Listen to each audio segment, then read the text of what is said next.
On s'intéresse dans cet exercice au mouvement d'un point G dont on donne les équations horaires de vitesse. Pour déterminer les coordonnées du vecteur position OG, on rappelle que le vecteur vitesse est égal à la dérivée du vecteur OG par rapport au temps, c'est-à-dire que Vx de t est égal à d de x sur dt et que Vy de t est égal à la dérivée de y par rapport au temps, avec Vx de t égale 1,5 et Vy de t égale moins 10 fois t plus 3,6. On en déduit que pour obtenir x de t et y de t, on doit primitiver Vx de t et Vy de t. Et donc, x de t est égal à 1,5 fois t, qui est la primitive du terme 1,5, et en n'oubliant pas de rajouter la constante. Effectivement, en dérivant x de t, la dérivée de la constante n'apparaît plus car sa dérivée est égale à 0. Pour déterminer la constante C1, on se place aux conditions initiales, c'est-à-dire à t égale 0, et à t égale 0, x prend la valeur particulière qui est égale à x0, qui est égale ici, d'après l'énoncé, à 0. On réécrit l'expression de x de t à t égale 0, c'est-à-dire ici 1,5 fois 0 plus C1, c'est-à-dire que C1 est tout simplement égal à x0, c'est-à-dire 0. Et donc, x de t est égal à 1,5 fois t. De même, on prend la primitive de Vy de t pour obtenir y de t. La primitive de moins 10 fois t est égale à moins 1,5 fois 10 fois t carré,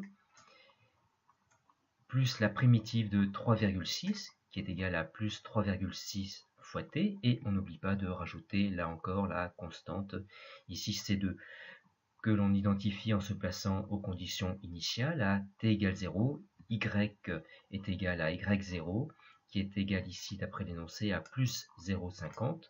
On réécrit l'expression de y de t en remplaçant t par 0, et on voit que C2 est tout simplement égal à y0, c'est-à-dire à plus 0,50.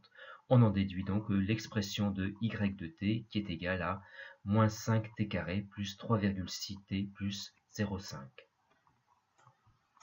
Pour déterminer maintenant les coordonnées du vecteur accélération, on rappelle que par définition, le vecteur accélération est la dérivée du vecteur vitesse par rapport au temps, c'est-à-dire que ax de t est égal à la dérivée de vx par rapport au temps, et ay est égal à la dérivée de vy par rapport au temps, avec toujours vx de t égale 1,5 et vy de t égale moins 10 fois t plus 3,6. Pour obtenir ax et ay de t, on en déduit qu'il faut dériver Vx et Vy respectivement.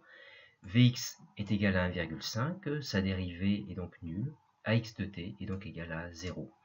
Vy est égal à moins 10 fois t plus 3,6, Ay de t est donc égal à la dérivée de moins 10 fois t, c'est-à-dire moins 10, et la dérivée de 3,6 est égale à 0.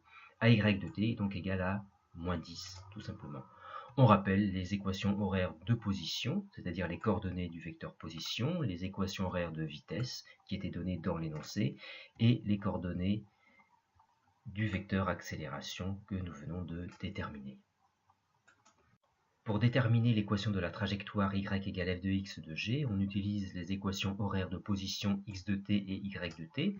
Dans un premier temps, on isole t dans x, ce qui donne t égale x sur 1,5, qu'on remplace dans y, ce qui donne y de x est égal à moins 5 fois x sur 1,5 le tout au carré, plus 3,6 sur 1,5 fois x, plus 0,50. Après simplification et calcul, il vient y de x égale moins 2,2 x carré plus 2,4x plus 0,50. On reconnaît un polynôme du second degré. La trajectoire est donc parabolique, et le signe négatif devant le coefficient devant x carré nous indique que cette trajectoire parabolique est orientée vers le bas, comme ceci. Pour calculer la vitesse initiale de la balle, on va représenter sur la trajectoire le vecteur vitesse initiale, noté V0, qui est un vecteur tangent à la trajectoire dans le sens du mouvement et qui a pour origine la position initiale de la balle. Ce vecteur vitesse a des coordonnées que l'on peut calculer à l'aide des équations horaires de vitesse données par l'énoncé en remplaçant t par 0, coordonnées selon x que l'on appelle V0x qui est égal à 1,5 et coordonnées selon y, noté V0y qui est égal à moins 10 fois 0 plus 3,6, c'est-à-dire plus 3,6. Pour voir le lien entre la norme du vecteur V0, qui est la vitesse que l'on cherche, et ces deux coordonnées V0x et V0y, on remarque que l'on peut décomposer le vecteur V0 en un glissement selon l'axe x, qui correspond à la coordonnée V0x, et à un glissement selon l'axe y qui correspond à la coordonnée V0y.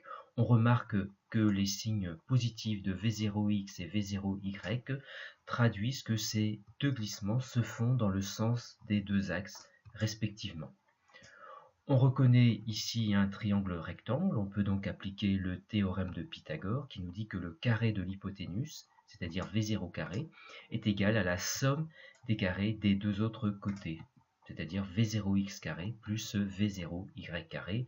On en déduit que V0 est égal à la racine carrée de V0x carré plus V0y carré. V0x et V0y dont on connaît les valeurs, on remplace et on trouve une vitesse initiale de 3,9 mètres par seconde. Nous allons caractériser ici les deux mouvements successifs de G selon l'axe OY et nous verrons que le changement intervient à partir du moment où VY change de signe. Dans cette première phase, nous voyons que la valeur absolue de VY, ou VY tout simplement, car VY est positif, nous voyons que VY diminue, le mouvement est donc ralenti. Par ailleurs, nous voyons que la dérivée de VY par rapport au temps est égale à une constante, effectivement. VY de t est une portion de droite. Or, d de VY par rapport au temps n'est autre que l'accélération selon AY, qui est donc, elle aussi, constante. Le mouvement dans cette première phase est donc uniformément ralenti.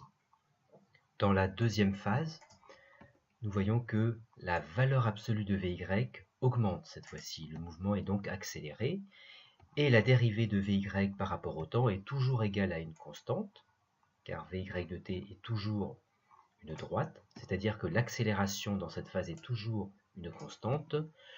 Le mouvement dans cette deuxième phase est donc uniformément accéléré. Pour calculer l'instant où se fait le changement, il suffit de remplacer t par ts, sachant que vy à l'instant ts est égal à 0. On isole ts et on trouve un instant de changement de 0,36 secondes que nous vérifions ici graphiquement. Lorsque vy est positif, le point G est en train de se déplacer dans le sens de l'axe Y, c'est-à-dire vers le haut, et lorsque vy est négatif, le point G se déplace dans le sens opposé au sens de l'axe Y, c'est-à-dire vers le bas. On en déduit qu'à l'instant ts où vy est égal à 0, G est au sommet S de la trajectoire. Pour déterminer sa vitesse à cet instant, on procède comme pour la vitesse initiale. On détermine les coordonnées du vecteur vitesse à l'instant ts que nous notons vs, coordonnées que nous notons vsx et vsy que nous calculons en remplaçant t par ts. Vsx est égal à 1,5 et vsy est égal à 0.